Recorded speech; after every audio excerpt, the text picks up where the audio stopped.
Hello everybody and welcome back to Full House Sports. Here myself, Charlie. I'm on for the video stats. Please like, comment and subscribe. Anything you guys do is greatly appreciated as I try and become a one-man sports news bandwagon covering all sports from all different angles. And talking of angles, the soap opera that is Welsh Rugby and the WRU took a stunning development today. And I think a development that not many people were expecting. I mean, some probably were, but not in the way it's been carried out. And that is the news that Ospreys owners, Y11, have announced that they have been approved. They are the preferred bidder for Cardiff Blues or Cardiff Rugby. The WRU announced this today. What this means for the future of both of the regions, who knows? There is talk that this will see a merger of the clubs. There's also talk that Ospreys may potentially just be kicked to the curb and dropped as a region.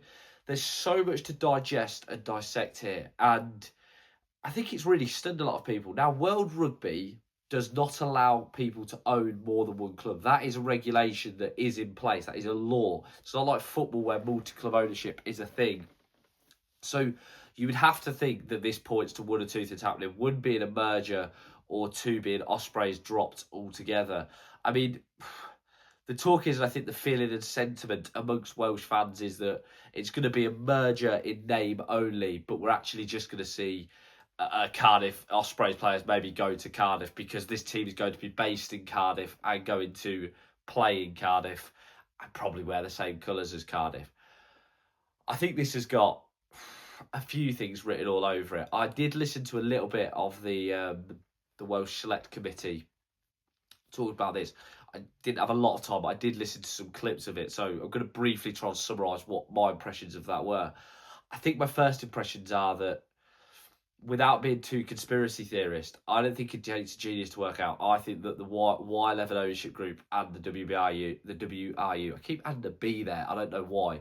The WRU, I think, are in cohorts. I think there's no other way of debating it. They are definitely 110% in cohorts. They are definitely talking to each other. There's definitely a plan in place here that has been planned for a while.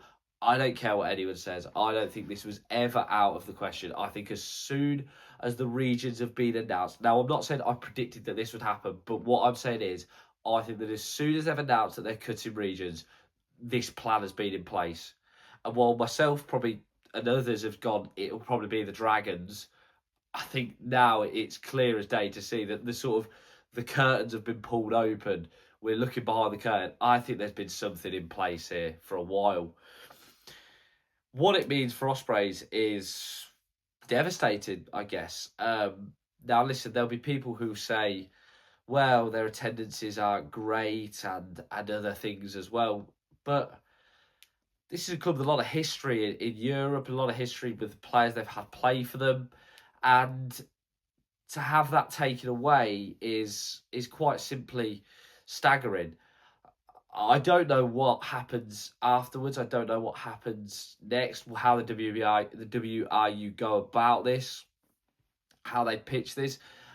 I hope, and I think they will, I hope the Welsh fans take a stand against this, because I think this is, well, I don't want to use the term criminal, but it's very bad how the WRU have handled this. It's disgraceful. There's no other way about it. And all this talk, there's been a lack of a plan. There's been a lack of lots of other things. And now we're finally seeing it. And I can't believe it. I see a fan board as well have come out yesterday and talked about they want more transparency for the union. What's going on here? Why is this happening? Who's getting cut? They've also put pressure on for an Anglo-Welsh league, which is something I've spoke about before on my channel. Speaking about, an Anglo-Welsh league, I do think it is the future. I think it's the best way forward for both, actually, the Prem and Wales. I mean, I'm going to talk in another video about why I don't think ring fencing the Prem is a good idea, because that's the rumours we're hearing. Adding the Welsh teams could add something to it if it is going to be ring fenced, but I hope it isn't. I think it would add a lot to the Prem, to be honest, because I think the Prem at the moment, I don't care what anyone says, I think it's a stale product. But this is huge news. It is huge news for Wales, for Welsh Rugby, for what is their national sport, And it's a huge news as well for the Swansea and Cardiff areas, who are going to lose. Well, one of them is going to lose. It looks like their professional rugby club, which is massive. As always, guys, let us know what you think. Please like, comment, and subscribe. As always, trying to cover all sports from all angles. I've been Charlie from Full House Sports. Have a great day.